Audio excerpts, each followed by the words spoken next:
আসসালামু আলাইকুম গাইস, আজকে আমি আছি আমাদের এলাকার চকে। এই জায়গায় আমি যেই জায়গায় এসেছি এই জায়গায় বেশি একটা কুয়াশা নেই।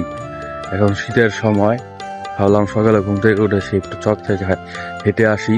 ওই পাশে ভিডিও বানাতে চেয়েছিলাম, ওই পাশে রাস্তা, ওইদিকে ভিডিও বানাতে চেয়েছিলাম, কিন্তু মাদ্রাসার হুজুররা বেরিয়েছে। ভিডিও করতে দেখলে তো কই ভাবি যাবি এসে যাই। তো আশেপাশের পরিবেশটা দেখেন কুয়াশায় ঘেরা।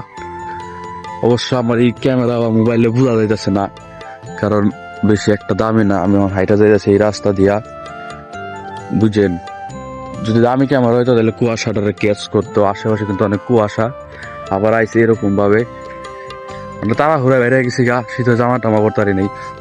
দেখতে পারেন মুখে ধোঁয়া বেরিয়েছে, এত ঠান্ডা।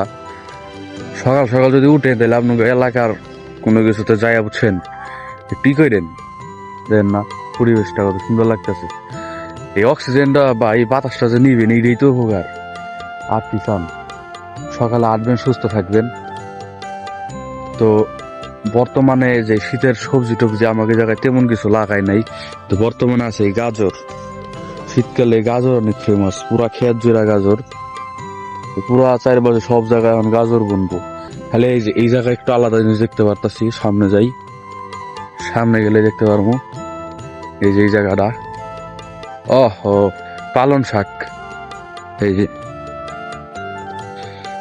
পালন শাক না কি সম্ভবত জানি না, কমেন্টে জানাই যায়। তো জানলে আমার কাছে তো পালন শাকই লাগতেছে। সূর্যটা দেখেন, অস্থির একটা সূর্য। সূর্যটা আর কি আস্তে আস্তে উপরিটা দেবো গা, সূর্যের যেটা নিয়ম। এখন একটা ভিডিও দেখলাম, ভালোই রিস্ক পাইতেছে। এসে যাই হোক, আমি আসলে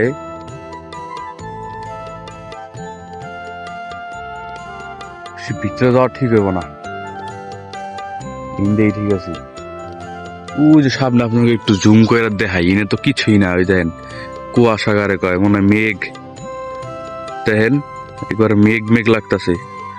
এমন হইতে পারে ওই জায়গায় গেলে আবার দেখাবো কিচ্ছু নাই, কারণ মেঘ বলতে ধরেন কুয়াশা নিয়মে এটা। দূর থেকে মনে হয় অনেক কুয়াশা, কাছে গেলে দেখবেন নর্মাল। মানে এখন যে পরিবেশ আছি দেখেন, এখন যে জায়গাটা আছি এরকম নর্মাল লাগবে। ওই অনেক মানুষ ওই যে হাঁটতাছে, খেতে পাহারা দিতেছে সম্ভবত। ওই দেখেন দূরে গাছের পিছিয়ে গেছে গা। ওই যে দেখেন দেখেন, ওই যে। আচ্ছা যাই হোক,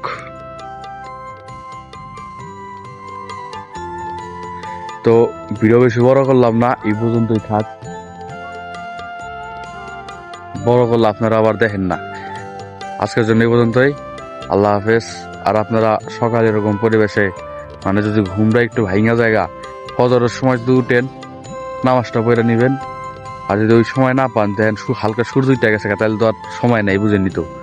পরে এরকম ধরেন একটু হাঁটতে বাইরে যাবেন, তো নামাজটা পড়ার চেষ্টা করেন। তো সবাই ভালো থাকেন। আজকের জন্য এই পর্যন্তই। আল্লাহ হাফেজ।